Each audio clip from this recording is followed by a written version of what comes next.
Mark, that's so funny. Well, it depends if it's Rocky Road, because that takes a little bit longer to chew than if it's just plain vanilla, right? That's right. Or if it's coconut almond, you kind of get coconut put in your teeth, and you got to work it out and all that. It takes a little bit of time to work it out. Oh my God, that is too funny. Hey, Mark, that's actually pretty damn good, buddy. That's pretty good. So I know you don't have a computer, Mark. So I'm going to read something to both of you guys. Scott, I don't know if you can see it up on my screen or not. Yep, I got it. Yep. So this was a quote. Do you guys know who an author is by the name of Joseph Campbell? No. He is what you would consider to be a new age thinker. He's kind of one of those guys that really is a deep thinker, and people look to him for wisdom and guidance, and he's kind of in our era. He's an older gentleman, but nevertheless, he's still very inspirational. And he wrote this book called Reflections on the Art of Living. And I was reading it the other day, and it's so funny how, Mark, your email today sparked me to go back to this book and read this little passage that he wrote, because I feel like it fits for a lot of the things that we do. But what you had said in your email was, you kind of hit a wall, and it's kind of disappointing to send this, and things have kind of dried up a little bit. But I'm going to read it out loud, and I want you guys to really kind of listen to the words that I'm using, and Scott, you can follow along. Yep. Opportunities to find deeper powers within ourselves come when life seems most challenging. Mark, I think about you when I read that statement just for over the last couple months. Negativism to the pain and ferocity of life is negativism to life. Meaning, if you don't embrace the negativity and the ferocity of life, then you've got a negative outlook on everything, because negativity is part of life, and there's nothing we can do to change it. We are not there where we want to be until we say yes to it all. Take a righteous attitude towards anything to denigrate it. The awe of it is what moves us forward. As you proceed through life, following your own path, birds will shit on you. Don't bother to brush it off. Getting a comedic view of your situation gives you a spiritual distance. Having a sense of humor saves you. Yep. That resonated so deeply with me, because I've had recent conversations, and I believe, and not to bring in the whole God thing, but I've learned to accept that what gets put in front of me usually there's a reason, and I may not understand it, but I've had two conversations with two people this week that were centered around them having shit dumped on them and them feeling not worthy of what they were asked to do. And it's funny how this little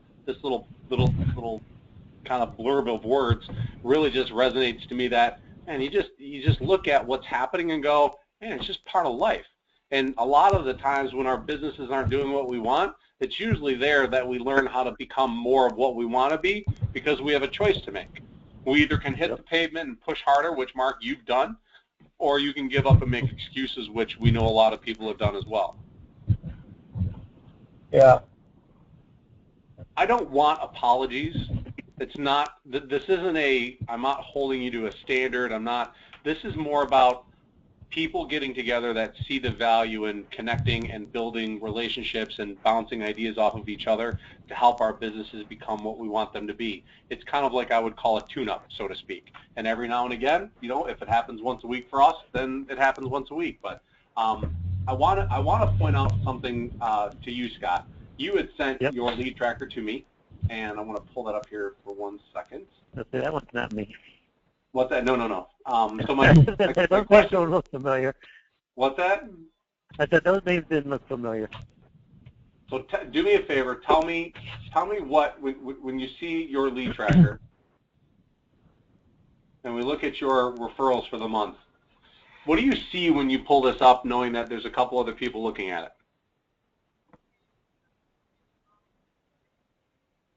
What's the first thing that comes to mind? Who are you asking this question to, Doug? I'm sorry. You, Scott. Okay. Say it again. What do I see? As far when I pull up your lead tracker, what's the one word that comes to mind when you look at what we're staring at on the computer screen? Lack of opportunities. Lack of opportunities. Okay. What does that mean to you? When you say lack of opportunities In what regard?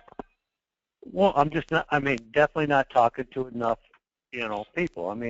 Now, what I do is, I know you guys use whatever, a lead is a little different. If you guys talk to someone a little bit, I'm still trying to get past that. Unless I've talked to them, pull a credit report, do an automated decision, I'm not using that as a lead, and I think I need to soften that a little bit, because anybody I talk to may not, want to do a credit report and a pre-approval now, but, down the road they will, so I need to talk to everybody and anything, Can I ask you a question about something you just said?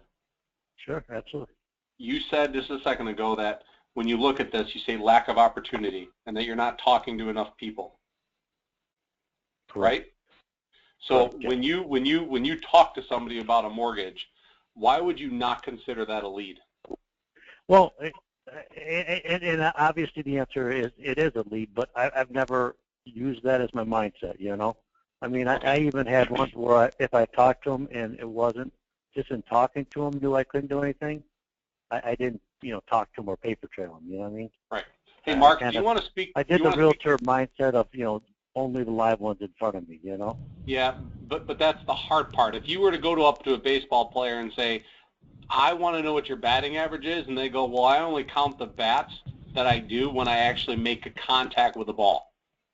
Sure. No, whether it's a pop out, foul out, or something, or a ground out, I don't count the number of times I'm up to the plate. I only count the number of times that I actually make contact with the ball.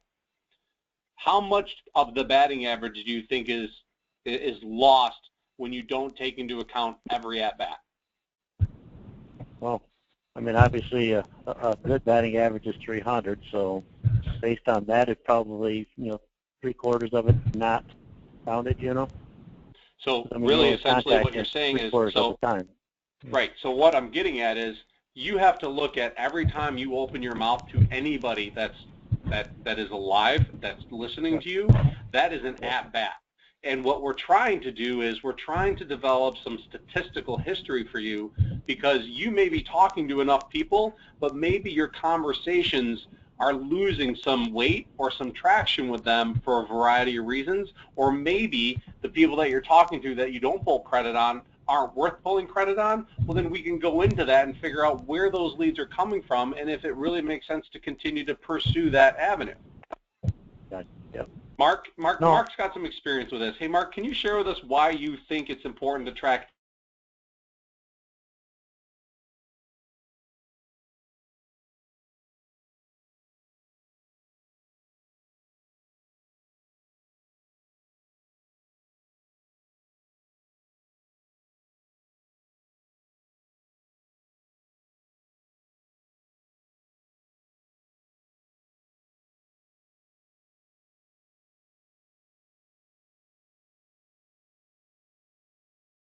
And it is a 30% deal. And if I only put people that I've taken a loan app on, I'd probably be pretty depressed. But when I look at over the last few months, I see the number of people that I've gotten to talk to about it, and people that may not buy now, but they may buy 6 months from now. I can keep going back and looking at the yellow ones that I have on my sheet, and know that those are opportunities.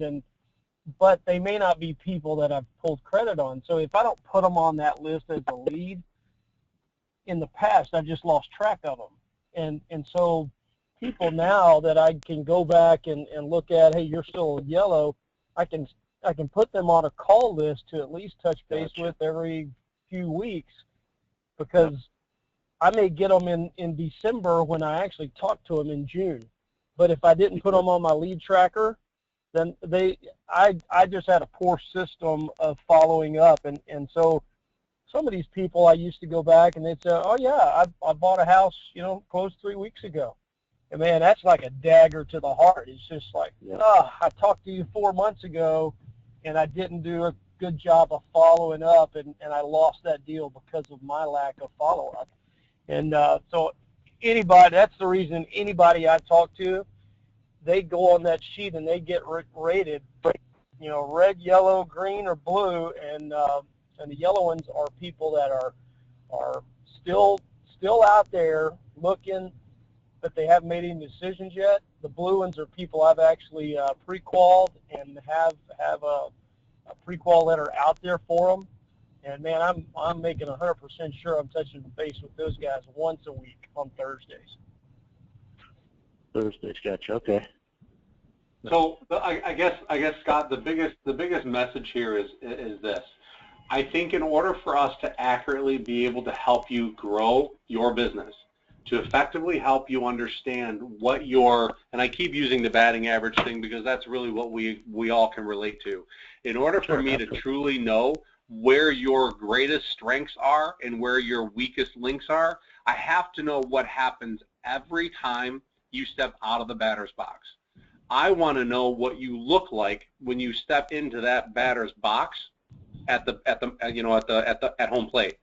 I want to know what pitches you swing at that are not strikes, and I want to know what pitches you swing at that are strikes. And I want to know what the percentage of the pitches that you do hit versus the percentage of the pitches you don't hit. And the reason that analogy works so well is because every time that you talk to anybody, I don't care if it's a teller, I don't care if it's a car wash attendant, I don't care if it's, to be honest, I don't care who it is. Mark is 100% accurate. Our job every day, our passion is not to close loans. That's a proven fact. We don't get passion from closing a loan. We get excited over the check that follows, but what we really are chasing is the opportunity to get somebody to work with us.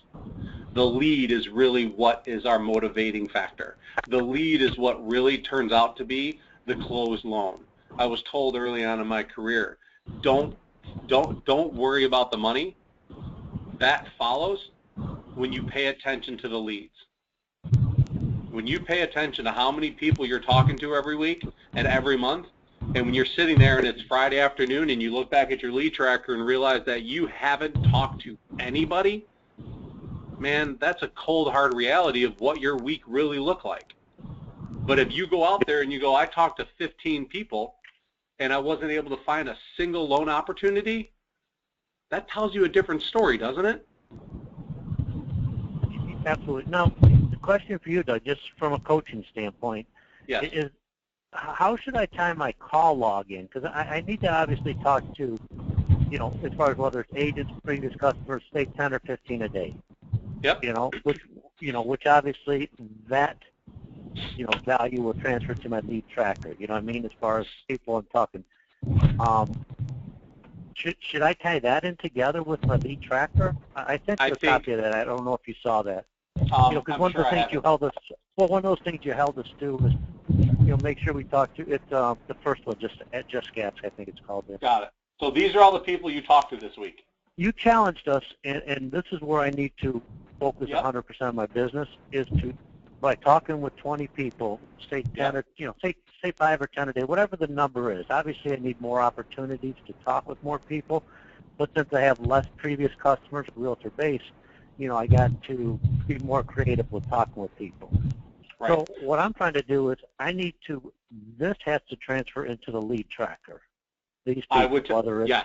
Whether it's a referral by a realtor, which is, or asking, previous customers or current, everybody for those referrals, which leads to the second thing, your lead tracker. So right. I guess what I'm trying to figure out is this is truly where I'm, the value comes into the success of this page. Mm-hmm. And I know you can't see it, Mark, so I apologize for taking the time here. No problem. But, would transfer over to the success of page 1, the Just Gas, you know what I mean? Yep. Is where I have to, that's going to give me the data to see how successful I'm in with the lead tracker, correct? Exactly.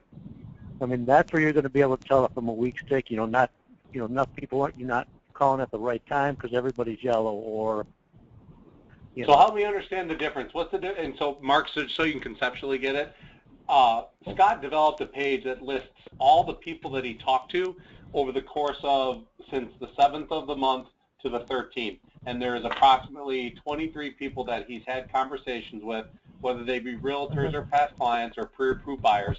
He's communicated to 23 people this week. Where I'm calling out to, touch base with them, so to speak, whether it's I try to do the daily success plan, like, whether it's to close previous customers, Yeah. pre-approved buyers, you said you talked to everybody on Thursday. Is that right, Mark?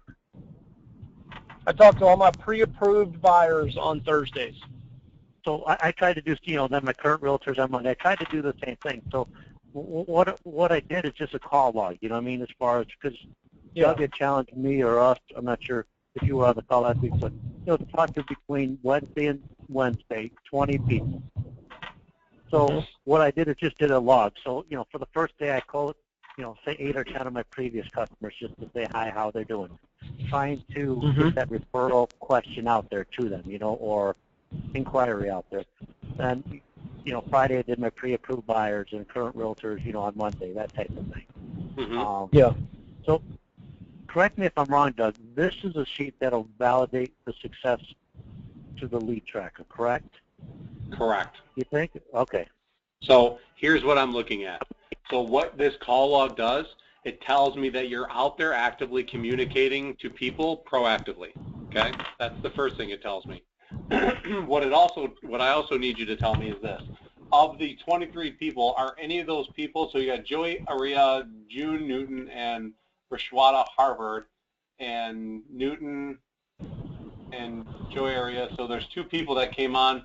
So you actually, so if I understand you correctly, there are 2 people that are on your lead tracker that came from this phone log? Yes. Well, two of the ones that I called on Monday morning, I got 2 names that I could get pre-approvals, Roberta and Terry. And then AXA gave me, one of the things you told me with agents is even ask for referrals from them for their colleagues. Yep, a realtor. So AXA actually gave me Rashonda, which I'm having lunch with not lunch, coffee on Friday. Great. She's moving her business to the island. She had been off island, now she's just came to a broker on the island here. So got it. That's what those are. You know what I mean? But I love it. In 7 days, you talked to 23 people. Well, and that's I got to do more than that. I got to talk to what? 10, 15? When you... Well, here, hold on, Scott, just hold on 1 second. So just as an example, out of the 23 people, you got 1 realtor lead and you got 2 pre-approved buyers, correct? Correct. Okay. If you did that 3 weeks out of the year, 3 weeks out of the month, it should yield you 2 potential buyers, 2 potential loan opportunities every week. Well, which is mathematically correct initially. The problem's going to run into, Doug, is in, say, 2 months down the road, I can't call the previous customers, 3 weeks in a row. You know what I mean? So that means that you've got to find another avenue of business to start calling on, which goes back to picking up the phone and either talking to your sphere of influence, your friends, your family, or you're picking up the phone and talking to more realtors and getting them to put you in touch with other agents, or developing a strategy around communicating to financial planners, CPAs. Gotcha. Yep. Attorneys. Well, 2 things. One, I think just by doing this, I think, there'll be a lag of till success. There may be a 30-day, lag, because like you said, the first week you get 2 or 3, but I think in 60, 90 days, I think there's going to be 7 or 8 that's going to be, based on the previous ones, previous. It's kind of like having pre-approvals out there from 6 months ago, as Mark talked about, or someone who wasn't ready, 6 months ago, 3 months ago, but are now. Right. But I could see the value so much in, in whatever logging. I just got to take this and combine it with the lead, with more, flexibility, I guess, is what you indicated. As far as what a lead entails. Yeah, and here's what you have to see. You have to look at it as every opportunity. So when you called up your past client, Sarah Mayberry, your conversation was, hey, this is Scott Thompson. Tell me a little bit about how that conversation went. Really kind of tell me specifically what were some of the topics, or what was the conversation? What did it sound like? Well, what I did is I did reverse order of ones I just closed, So Lee Mayberry and McKee were the ones I just closed. So pretty much what I was doing is touching base, to make sure, if they, if everything was good, I was thinking of you today, everything good since you closed last week, and then trying to learn to transition into, oh, by the way, can I count on you if you have any friends or, friends or neighbors that need help with mortgages? Can I count on you to give my name? Oh, by the way, who do you know? That's what I got to learn to do with that conversation. Right. Because what I did is just, pretty much just whatever, everything good. Yep. That type of thing. So I went in reverse order because obviously that's the easiest call compared to someone a year ago. You know what I mean? Right. Can I give you some coaching on what I think would really help you? Absolutely. No, that's what I need. So what I have done in the past and what I kind of recommend to people is most of the time the law of reciprocity applies to everybody across the board, and we're all clear on what that law is, right? Yes. When you go and do something for somebody, they do something in kind to say thank you or repay you back to you, and just to be able to keep everything on a level playing field. That's why people say thank you every time, or why we get upset when we open a door for somebody and they don't acknowledge us. But it doesn't really bother us when somebody says. I mean, we don't get overly excited when somebody says thank you for opening the door for them. We just do it because we're polite people. But when somebody doesn't acknowledge it, we kind of get offended. It goes back to this law. When you pick up the phone, most of the time, people are willing to help you when they don't feel like you're trying to sell them on something.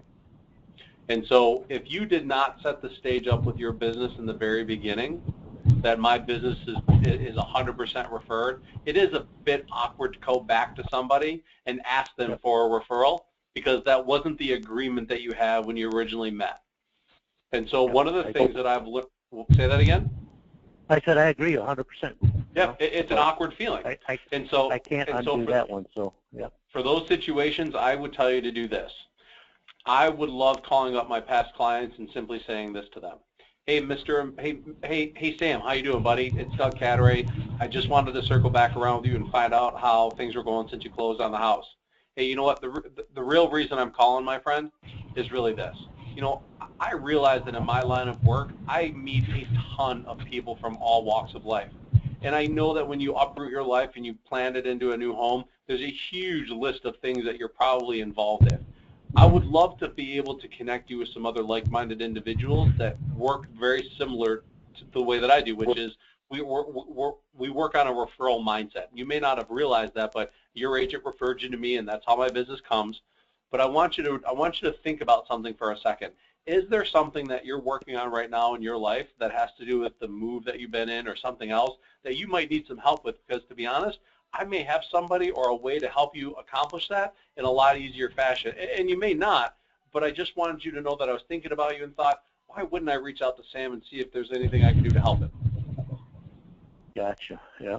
At that moment, when he says, you know what, Scott? Hey, you know what? I'm looking for. I ran into this problem. My plumbing is leaking, and I don't have a good plumber. Do you have a plumber that you would recommend? And I would say, you know what, Sam? I do. I'm going to make a call and find out if that plumber is able to help you, and then I will forward his information to you. But I will call you back. Nice. And then you do what you say you're going to do. As you develop that relationship of filling a need, at some point he's going to say, thank you, Scott, so much for helping me out. Now you've made that deposit in his life, and he's looking for a way to repay you.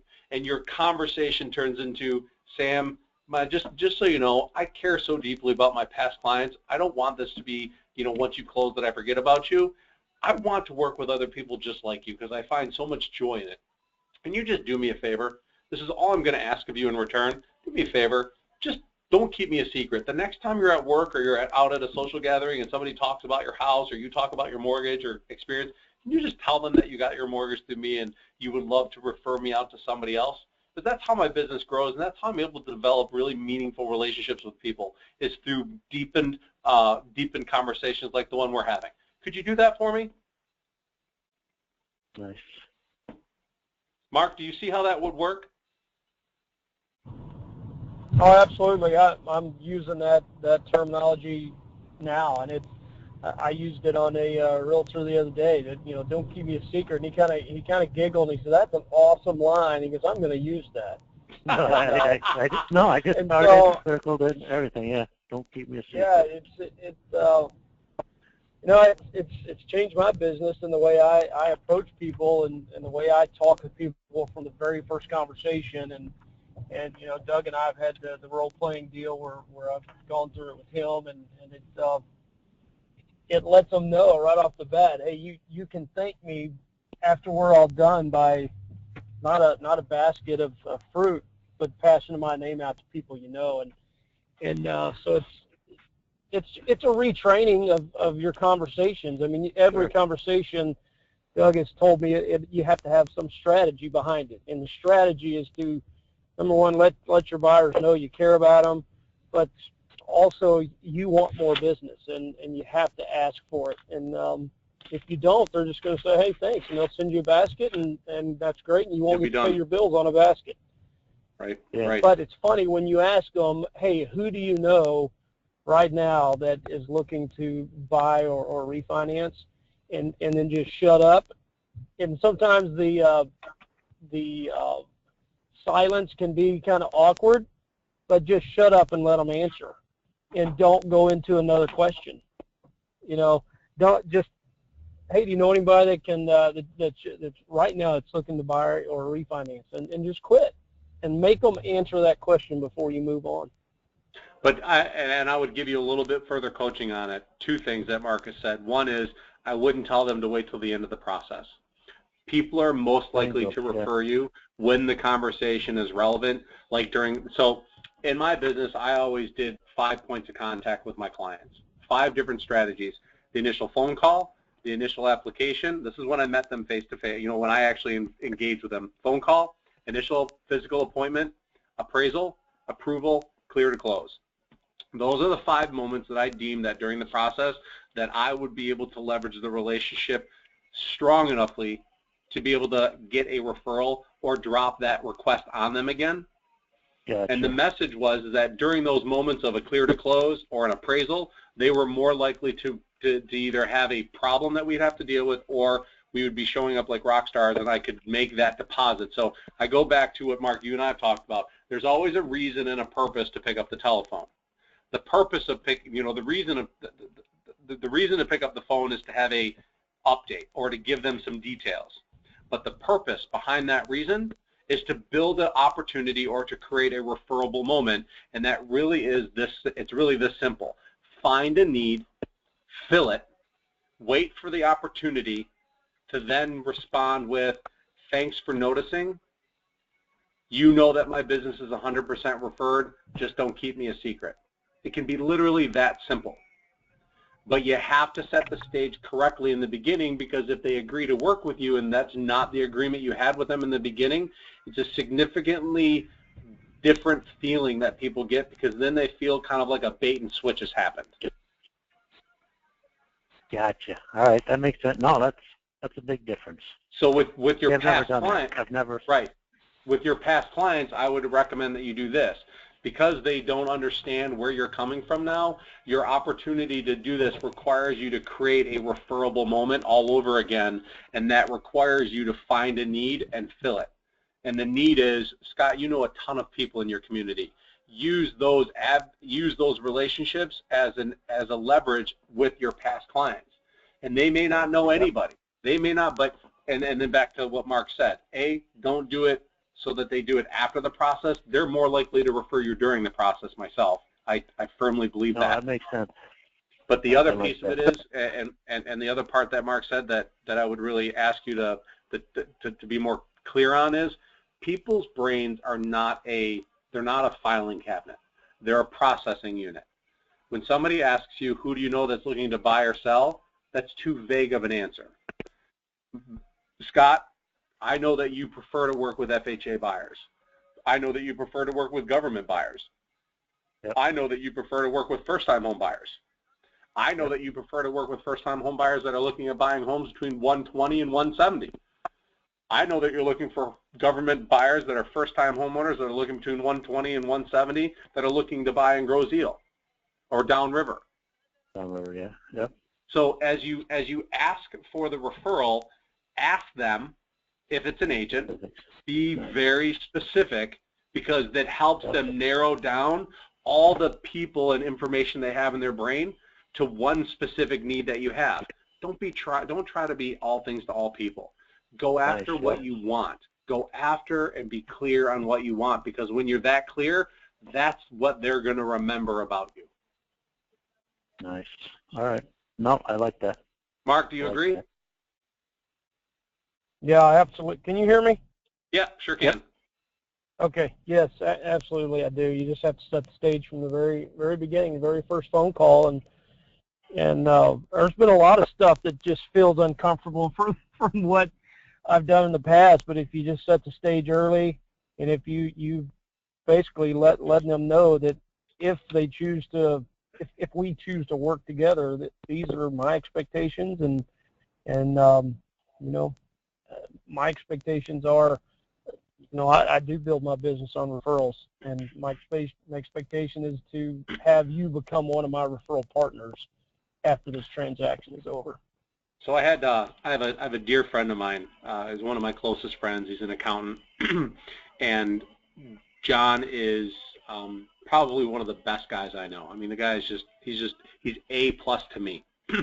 When it comes to his intimate relationships, though, it's a little bit difficult because he has this yin and yang dilemma going on in his brain. He desperately wants to be in a relationship where he can plan a life with a person, but at the same time he doesn't trust the people that he dates.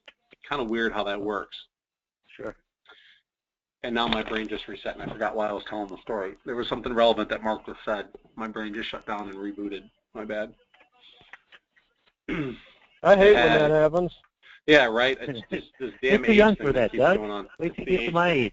This is the point. Okay, this is the point. So what John realizes is that he goes out there and tries so desperately to find, to be with a woman, and as soon as they start dating, it becomes a 24/7 rules of engagement for him. Like, he totally consumes himself with it because he's trying to convince the person that he's dating that he's worth marrying. The problem is that when he gets into a relationship with somebody like that, he spends no time trying to qualify the person that he's dating to see if they're even worth it. Gotcha. He's just so anxious to find a person that's willing to hang out with him that much that he forgets to worry about qualifying the people that he's with. This holds true, I think, in any relationship. We're so desperate for the business and so desperate for those opportunities that we fail sometimes to really put a lot of weight on, is the person that I'm talking to worth the time that I'm putting into it? Are they being qualified? Are you qualifying them? Whether it's a realtor or a client, let's be clear that what we're after are great, healthy relationships that on a regular basis refer us. And we're not going to get it from everybody. And we can't let those many people who don't end up being referable sources for us cloud us or prevent us from going out there and seeking and maintaining those healthy relationships. Nice. Yep. We can't be so concerned with trying to be everything for everybody. We have to be able to recognize that when we're there, we're the catch, we're the prize. They've got to convince us that they're worth our time. And I know, Mark, that was a mind shift for you. I think that was your greatest aha, which was I've stopped accepting the fact that I'm a commodity, and then I started realizing that I have a tremendous value, and it's not for everybody. And that's why you tell people that I only have a select number of people that I'm going to meet with every month, and I would love it if you were one of them, but if you're not, I totally understand it. It's the permission to reject. And that then puts those people on notice, whether it's a client or a realtor, Scott. You've got to come into it with the mindset of, I'm kind of a big deal. I know what I'm doing. I care at the highest level. You don't need to articulate that right away, but you need to think about that when you're trying to communicate a relationship, which is what do you have to say to people to get an idea if they're worth it? Gotcha. All right. Does that make sense? No, absolutely. No, I'm definitely getting my some great, good ideas or nuggets. I mean, rethinking what, the missed opportunities or what I've done previous. Mark, can you share with Scott a little bit about what really was your moment of truth that really kind of set you upon this path that made you never look back? What was the defining moment, I guess? Yes. You know, it was actually, I think it was just to a point where it was either change my approach or get out of the business, to be honest with you. And Right. because I was tired of fighting over rates and fees and you know, justifying that I was good enough to do this, you know, with this particular borrower. And it was like, you know what, I have 23 years of experience, and I am a good pilot in getting this plane landed when it comes to processing and closing a deal. And if you want a good pilot, if you want one that's experienced and it's going to land the plane for you, then I'm your guy. But if you are a guy that is just shopping for the lowest rate, lowest fees, then I'm not your guy. And I found that, you know, when I took on that type of buyer is what was adding so much stress to my life that I just needed to eliminate, because they're not only challenging you on your rates and fees at the beginning, but even after you lock, they continue to do that. And Yep. so it just added so much stress to my business that it was like, okay, I've got to find a way to eliminate that buyer altogether. And you know, this call helped me realize that I am worth it, and I'm if you want a good pilot, you're going to work with me. If you want one that was trained online and it's probably going to crash landing, then go with somebody else with lower fees, lower rates, and everything else. So I think it came to the fact that I either need to eliminate that stress or just find a new job, to be honest with you. Gotcha. What gave you the belief or the sense that, you know, you were worth it? I mean, what was it that made you shift it in your mind to go, was it really the fact that you've got all that years of experience? You know, that's a good question. That was part of it, but it was also the encouragement that I got from you, Doug, and from my wife. And you know, I just got to looking back on my career and the things that I've done in this business, and you know, I got to thinking, well, you know, I am pretty good at this. I've been doing it a long time. I've had some pretty good titles. Not that that means a lot, but I think I'm good at this. And you know, part of it was that the experience, but part of it was just the encouragement from you, Doug, and my wife. Sometimes we are our own worst enemy, aren't we? Oh, Yeah, absolutely. yeah. I saw Absolutely. a picture the other day, and it had a guy staring in the mirror, and it said, "This is your competition," and that's what I really got down to. Is I don't really care what everybody else does and the other loan officers. It's the guy that I'm staring in the mirror that's my competition, and all right between my ears. You guys were talking about running when I logged in. Just like the running issue and scenario, being your mind is your competition. That same thing for mortgages. It's no different, Scott. No, and Mark, thank you for sharing that analogy. You're 100% right, at least in my eyes. I mean, when you think about when you're closing 1 to 2 loans a month, that's not really that difficult to do if you actually are engaged in your business at the slightest level. But what it takes to do consistent volume at 5, 6, 7 loans a month requires you to get it right between your ears. Just like you said earlier, Scott, running 2 or 3 miles, anybody can do. Running more than that really becomes a mental game. And I'm telling you right now, I honestly think that the limitation that you're feeling is because one of two things. A, you don't believe you deserve it. And that's a hard reality sometimes to think about. But I believe that what we get and what we are is what exactly we believe we're worth. Sure, absolutely. And then when you're past that, then it's the mental aptitude to go, I'm worth more. I deserve different. I deserve to be valued. I deserve to be recognized.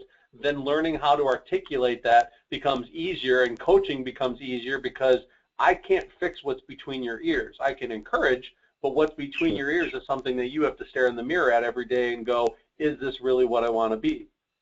And I think a lot of the times people make the decision that they want to be great at something, but then they fall extremely short when they have to realize what it takes to become great. We all want it, but what are you willing to do to make it happen? And what I mean by great is not, it's different for everybody, but great to you, Scott, is being able to have a successful mortgage practice that allows you to live the life and plan the rest of your life out the way that you hoped it would look. You don't need to be on the cover of a magazine. You don't need to be on the stage collecting the #1 producing LO award, but you would love to see some consistency in your business. And right now, that consistency might be what you define as great. So I think an affirmation daily is necessary, but I think a lot of it has to do with your mind shift. Sure, absolutely.